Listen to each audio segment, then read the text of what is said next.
Let's face it, after a while, it can get boring equipping the same 1-2 dagger or paying 2 life to draw a card. After a while, these same boring hero powers can just turn into a snooze fest. I feel like it's not too much to ask to want to raise an army of the dead or freeze my opponent's soul and bend them to my will. Thankfully, Hearthstone took my needs into account and released the Death Knight class. So today, let's talk about it. My name is Ethan for the Gamer, and today we're gonna go over all of the basics of the new Death Knight class in Hearthstone. So this is going to be a beginner's guide of all things Death Knight so that you can get started with the latest class in Hearthstone. There are 3 main mechanics for deck building and playing Death Knight: the Ghoul Charge hero power, the rune system for deck building, and the corpses class mechanic. Let's go over each of these. With Death Knight, you get a 2-mana hero power called Ghoul Charge. It's relatively straightforward. You summon a 1/1 ghoul with charge. If it's alive at the end of turn, it dies. Why this hero power synergizes so well with the class is the corpse mechanic. So as I mentioned, the corpse mechanic is a unique hero mechanic that you get as a Death Knight. To keep it short and sweet, corpses are spawned by either minions dying on your side of the battlefield or spawned via cards that produce them. Some examples of cards that produce corpses are Heart Strike, which is a 1-mana spell, deal 3 damage to a minion. If that kills it, you get a corpse. Plagued Grain is 1 cost, you gain 4 corpses and shuffle 4 crates in your deck. When they appear, you summon a 2/2 undead minion. And Body Bagger, a 1-cost minion that you gain a corpse as a battle cry.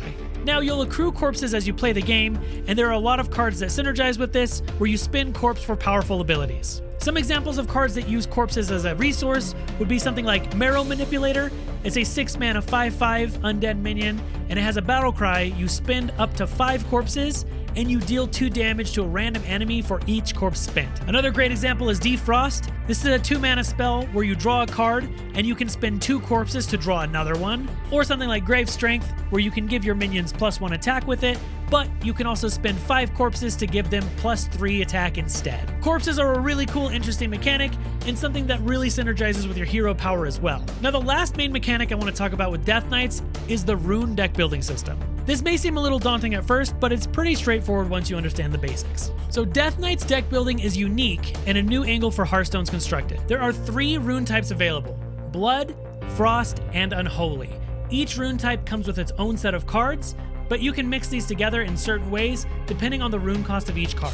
Each card comes with a rune cost between 1 and 3. This will take up a corresponding slot on the deck building screen. For example, take the Frost Death Knight card Frostworm's Fury. This card has 3 rune slots in the top left, and all 3 are Frost runes. That means it can only be used alongside other Frost cards. There are no other slots available for Unholy or Blood runes. However, if we look at the Noxious Cadaver, which only has 1 Blood rune slot, this means you could use it with other 2-slot runes from either Unholy or Frost. You can see your runes are up here. You can either manually enter them, like so, just by clicking on them, or if you clear this out, when you add a card to your deck, it'll automatically enable the rune for you.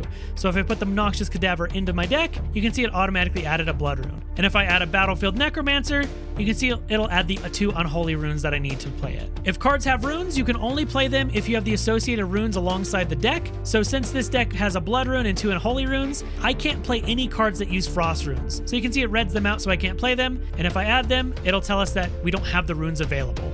So if I wanted to play this card here, I would have to remove this card, change these runes to Frost, and now I could play the card that I wanted that has the Frost runes available. Some of the best decks make use of only 1 rune type, whereas others will mix 2 different types altogether. There's a lot of potential here, and we'll likely see the meta shift and change a lot as the best combinations are figured out. So there are so many unique ways to put together a Death Knight deck, but I'll show you an example of an all-Frost Death Knight deck that's pretty strong. This is a great place to start if you're looking for a tempo-heavy control deck. Here's my sample Frost deck that I've been playing, and it's a very powerful tempo control deck, as I mentioned earlier. You get a lot of card advantage with things like Defrost, where you can draw a card, spin 2 corpses to draw another; Frost Strike, where you deal 3 damage to a minion. If it kills it, you discover a Frost rune card. Harbinger of the Winter, Death Rattle, draw a Frost spell. Even cards like Nerubian Vizier, Battle Cry, discover a spell. If a friendly undead died after your last turn, it costs 2 less. Lady Death Whisper in here, another form of card advantage with Death Rattle, copy all Frost spells in your hand. Remorseless Winter is removal and card draw, deal 2 damage to all enemies and draw a card.